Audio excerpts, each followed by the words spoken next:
You couldn't get anywhere in Park Hill without walking by Granny Pfeiffer's house.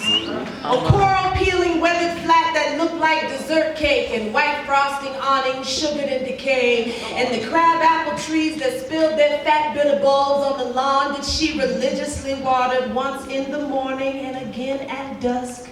Shuffling out the house in pink sponge rollers and corduroy house shoes made for a man with the heel pressed down and flat still. She was white lace gloved, dainty, sit up straight, and yes ma'am, delicious. You couldn't move anywhere around my house without greeting all the old Spanish ladies your mama had congregated in the living room. And no one ever made appointments. These women were too close for those kind of commitments. Dressed in their floral nightgowns, sábado gigante. The background music to women whose business it was to be in other people's business. Only pausing their Ave Marias and to sip their cafecitos. In this house, women sat close enough to touch each other's knees, made sancocho out of laughter. They knew how necessary it was to fill a space and how often they'd been drowned by their own silences. If you wanted to get to the playground in my neighborhood, you had to go by Becky and Bunky's house. A red brick ranch-style home that kept its secrets pushed behind painted and repainted white screen door with the inevitable beehive stuck just above it. Everything about that house had a sting. But all fried, everything, all the time, everything. Oxtails, chicken legs, pepper and salt, just right here. You never just walk by. Stop feeding, stop. You set your shoes by the door. You listened for the rumble. You said, yes, please, the sweet potato pie. You got your hair pressed out, maybe. If Susie felt like climbing into your hair to tackle the bramble and quiet your brush fire locks. In this house, I learned how wide a family can be. How it can wrap its arms around your waist in the tin foil of hot empanadas you would drop down from the 18th floor. How all these women were my abuelas and tias. How they gave me bendición. These were the I wish you would women. The I'm gonna be as loud as I wanna be women. The you look bien gorda women. The you look bien flaquita women. There ain't nothing good enough for these women. Women whose hearts were big and whose hands were rough. Whose kitchen counters clean and mouths dirty when they needed to be. Here, you learn about the community that women can hold for one another and how a living room can become a bridge. If you wanted to get to the corner store in my neighborhood, well, then you had to go by Richard's house. Damn. A dude and no intention of coming into it. His mama was a Sunday school teacher, you know, for the irony.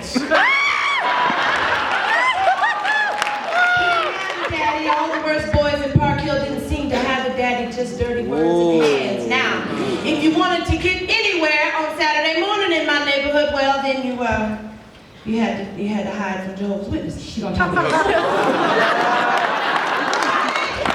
Because they were coming early. Real early. Yes! Too fucking early. No real roadmap. Because it meant I wasn't gonna get to cuss the way I need She to. liked the cuss? So I did. You hide behind the curtain until they leave.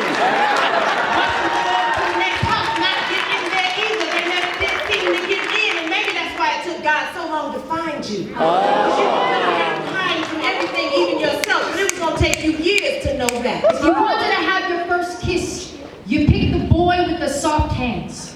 Used your 16th birthday as an excuse so your friends would stop teasing you about being a late bloomer and to prove to yourself that you weren't broken after all. But you were still the same girl before as you were after. Your mouth, no treehouse for boys to find themselves in. But you kept trying, figuring one day you might start working. When you gave in to what you really wanted, you opened up your lips wider than you ever thought possible and tilted your neck toward the heaven of your best friend's mouth, and all the music started to settle into their bones because this, in fact, was your first kiss. The one your mama talked to you about, the one that missed all the pixie dust but kept all the magic. If you wanted to have your first kiss in my neighborhood, you just did it. In the alley behind that cast girl's house, whose mama smoked camels and was never home to catch a dog doing nothing. You leaned into your galloping walk and waited for a messy exchange that sent saliva down your you knew. Thought you knew what a woman was. Thought you knew you wanted to be one. Back alleys are not the right places for this kind of clarity. But you held on to it.